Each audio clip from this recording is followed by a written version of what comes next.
What's up, everybody? It's your favorite Botcon's favorite nerd, and today we are looking at 2013's exclusive Botcon set, the Rainmakers. And mine are some dusty units.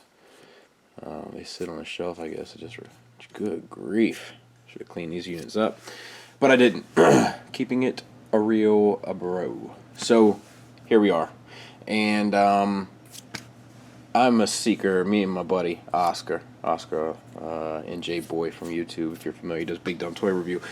We are seeker fanatics, and there's something about having a whole lot of them in different colors sitting together, something about the wings and the way the overall aesthetic looks at the end that's just super rewarding for some reason.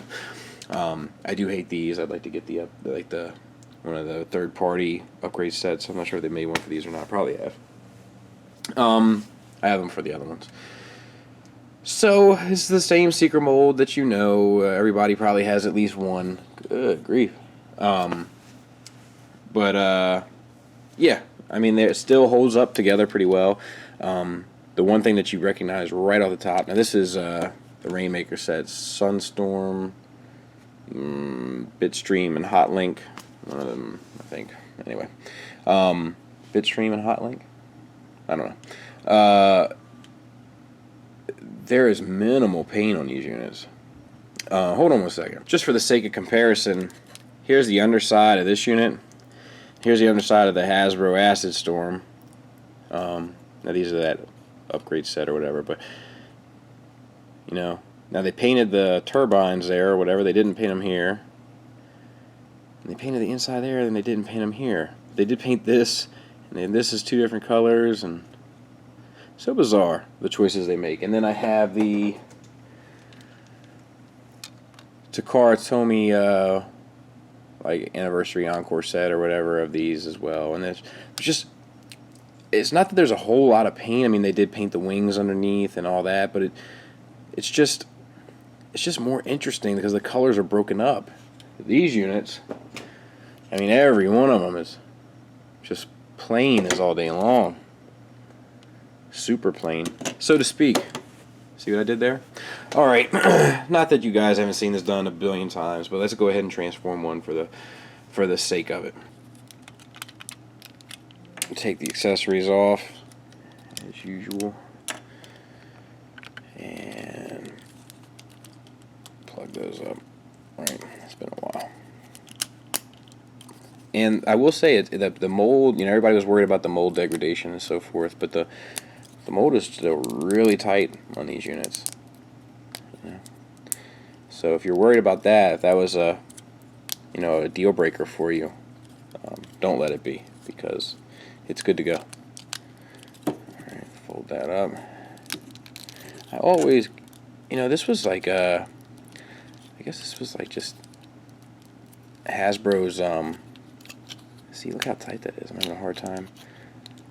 Hasbro's heyday, when they were really, kind of on the brink of some interesting changes, because the transformation of this is still kind of interesting. There's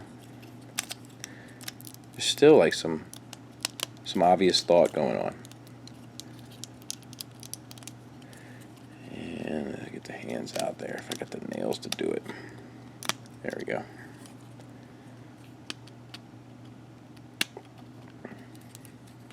So yeah, nothing mind-blowing, nothing new under the sun. These things look super dumb. They're just so big. But yeah, so the head is stationary. Universal joint for the shoulders. No bicep swivel. You do have an elbow, still tight. No waist swivel. Hips are on ball joints. Knees get you just about 90 degrees. And then you got the little bit of ankle down there. And I like to kind of put the wrists actually like a little bit inward. And maybe point that like, yeah, you want some of that? I guess he got scared and just went ahead and fell down. But yeah, it's the Seeker mold. And if you're a Seeker fanboy, I can recommend these units. Let me, I'll give you a little treat. So there it is. There's the payoff. And what people who aren't Seeker fans don't understand, and only Seeker fans will understand, is that you never buy a Seeker for him. You only buy a Seeker for how he looks with all the rest. And it does pay off tenfold. So if you're a Seeker person, this is what you have to look forward to. And it is just like you imagined. And that's what other people will just never get. They'll never understand why you have to buy 3 versions of one mold, or 3 different molds of one character when it comes to Seekers. And, you know, I know somebody like that myself. How many of those do you need? I don't know, Laura. Okay? How many groceries do you need? You are impossible. Your mom's impossible. An impossible eater. Your mom's impossible. And the heads do have a swivel. I forgot to mention it. But final thoughts. Here's the thing. They are the Seeker mold. You know it. You know how to make a decision based on it. You're either a Seeker fanboy or you're not. If you're a Seeker fanboy, you'll be satisfied. If you're not, you'll be disappointed because of the lack of paint and the overall just meh kind of feeling it leaves you with, unless you're totally into that look when they're all together. So it's not a cheap set. It's an expensive set. It's like $150 I think for the 3 of them, or was at the time. I ended up actually getting mine at a buddy of mine's wedding because I got really upset with another guy that was there and almost broke out into physical conflict. And my wife tried to calm me down, and because I was on my Hulk rage, she let me get this set to calm me down and make me happy. So this set of toys will always have a special memory for me of a very, very funny night. But more on that. Maybe more on that some other time. Maybe we'll bring it up in a therapy session.